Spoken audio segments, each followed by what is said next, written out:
كونيه ايه لنادي الزمالك؟ والله يا كابتن مدحت، النهارده كانت في جلسه المفروض كان الكابتن حازم والاستاذ رؤوف جاسر راحوا قعدوا مع سياده الوزير. انا بس كنت عايز اوضح حاجه. اتفضل. انا كنت اتكلمت مع الكابتن طارق ومع الكابتن اشرف في برنامج زملكاوي. نعم. اخر الاخبار يا كابتن مدحت، يعني دي حاجه كده لحضرتك لبرنامج مثال انوار. يعني التقصير من نادي الزمالك، يعني دي حاجه مني لحضرتك. ليه؟ طب قول لي ليه، اشرح. اشرح. المفروض ان اللاعب عنده 500,000 دولار كويس. شرط جزائي. انا كنادي الزمالك لو عايز اللاعب وخلاص الموضوع منتهي ومفيش تفاوض ومفيش اي مصلحه من نادي الزمالك، يبقى خلاص الموضوع مقفول. لو انا عايز نادي الزمالك اخد اللاعب، خلاص ادفع 500,000 دولار واخد اللاعب. 500,000 دولار واخد اللاعب للانتاج الحربي. للانتاج الحربي. اوكي. يعني اول حاجه نادي الانتاج الحربي ما قصرش خالص في الموضوع. نادي الزمالك متمثل في الكابتن حسام والكابتن ابراهيم، برضه الناس ما قصرتش في حاجه. يعني اظن بين السطور مفهوم مين اللي قصر. يعني الصفقه فشلت؟ فشل تماما. فشلت تماما.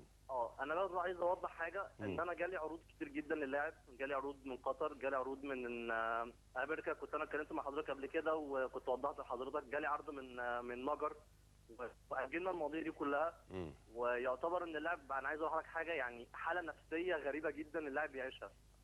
يعني حاله نفسيه غريبه جدا اللاعب بيعيشها. لدرجه انه بيقول لي انا كنت ممكن اروح العب لو هيدوني بس مجرد سالري ومش عايز فلوس. يعني شوف مدى حب اللاعب لنادي الزمالك. يعني انا بس كنت عايز اوضح. طب هل نادي الزمالك رد نهائي بالرفض، ولا ربما يكونوا في كلام لسه بيتكلموه مع بعض؟ والله يا فندم ممكن يكون في لسه كلام، يعني ممكن يكون لسه في كلام، بس انا بقول لحضرتك الموضوع اتقفل. يعني الموضوع اتقفل. العرض اللي قدمه نادي الزمالك لا يليق بابو كونيه. لاعب جاله عروض كتيره جدا واحنا اجلنا العروض دي كلها. يعني انا فعلا زعلان. انا كان نفسي اللعيب يكون موجود في نادي الزمالك على رغبته هو، مع ان انا اتكلمت معاه في اكتر من عرض، جاله فلوس من اكتر من. طب هي المشكله الرئيسيه يا كريم في الشرط الجزائي ولا في القيمه اللي عايز يتقاضاها ابو كونيه؟ والله يا فندم انا قلت لحضرتك اللاعب عنده شرط جزائي 500,000 دولار. بس الامور واضحه، يعني يتحط. لكن هو بالنسبه له ما كانش فيه مشكله في المقابل اللي هو هياخده؟ لا خالص، احنا ما اختلفناش في اي مقابل. طب وهل الانتاج الحربي ما حاولش يبسط شويه الشرط الجزائي؟ انا متهيألي ان هم وصلوا ل 400,000 دولار. وصل 400,000 دولار. وصل 400,000 دولار. والزمالك ما ابداش مرونه في المنطقه دي. بتهيألي ان ظروف نادي الزمالك حاليا لا تسمح. يعني انا بتهيألي كده والله اعلم ان ظروف الزمالك حاليا لا تسمح. بس نادي الزمالك نادي كبير، تمثل في رئيس نادي كبير. يعني الامور كانت ممكن تتبسط اكتر من كده. اللي انا بس عايز اوضح لحضرتك ان اللاعب بيعيش حاله نفسيه سيئه جدا. يعني عارف، كان عنده امل يلعب في الزمالك. امل كبير جدا. امل كبير جدا ان هو يلعب في نادي الزمالك. يعني بالنسبه له طموح، الطموح كان كبير جدا. بالظبط. بره عروض امريكا، بره عروض بلجيكا، بره عروض مجر، بره عروض لغايه حوالي بالظبط من 3 ساعات كان في عرض من قطر. قسما بالله عرض من قطر. انا كل المشكله اللي مضايقاني بس يعني انا كان نفسي الامور تمشي، وكان نفسي الناديين، يعني نادي الانتاج الحربي متمثل في سياده وزير راجل زملكاوي، نادي الزمالك كان المفروض يقرب الامور اكتر من كده شويه. بصراحه يعني بس ده اللي انا كنت عايز اوضحه لحضرتك. اوكي، يعني هم وصلوا لغايه 400,000 دولار كشرط جزائي. بالظبط. ونادي الزمالك شاف هذا الرقم كبير في محاوله للضغط على الانتاج الحربي لتخفيض المبلغ مره ثانيه. بالظبط كده. طيب عموما يا كريم، انا اتصور ان في قاعده دلوقتي في الزمالك، لكن خليني من خلالك اناشد الدكتور سيد مشعل. بالظبط كده يا فندم. وراجل زملكاوي، وفي النهايه ده شرط جزائي. يعني ده مش القيمه اللي اتدفعت في ابو كونيه. يعني ابو كونيه لما راح الانتاج الحربي يا كريم اتدفع كام؟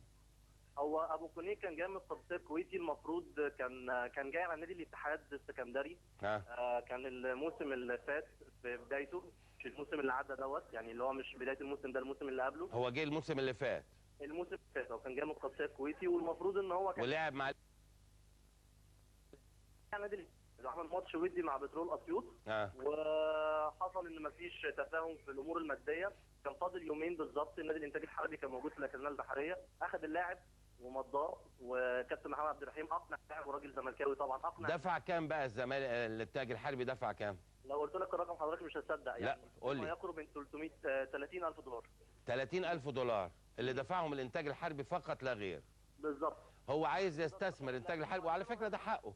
هو عايز يستثمر من 30,000 دولار ل 400,000 دولار، صح كده يا كريم؟ لا يا فندم، هي مش كده. هو اللاعب طبعا عمل موسم كويس جدا. اوكي. اللاعب اتغير عقده، اخذ رقم يعني صراحه يعني نادي الانتاج الحربي ادى للاعب رقم كويس جدا في السنة. كام؟